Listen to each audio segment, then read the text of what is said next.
For National Journal, I'm Zach Toombs. Senate confirmation for presidential appointments is an exhausting and strenuous process, but it hasn't always been that way.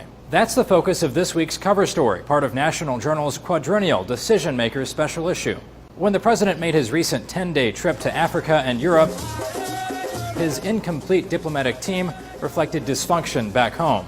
Almost all the key positions within the State Department are still filled with only acting directors, either because the president hasn't officially nominated a director or because Congress hasn't confirmed them. This is an issue across several bureaus and departments, and George Condon, who wrote this week's cover story, says it has a huge effect on how the federal government functions. Checks are still cut, there's somebody at the office, decisions are being made, but what you don't have is any real creativity. You really need somebody who has the clout of having been nominated by the president and confirmed by the Senate. The appointees themselves are facing a more and more daunting task in going before the Senate. Explain why it might be morally acceptable to take close to $1 million out of a company that was functionally insolvent. For example, nominees for Treasury Secretary are being hit with exponentially more questions about their abilities and experience, both professional and personal. So what's the cause? Some blame partisanship.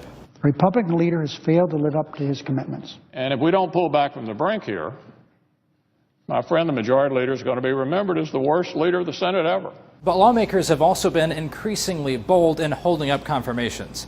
In 2010, Senator Richard Shelby blocked all executive branch appointments to ensure tankers were made in his home state. Now, this week's Decision Makers edition features 250 profiles of officials who work in the White House, cabinet departments, and 29 other independent agencies. This special edition was first published in 1981. For National Journal, I'm Zach Toombs.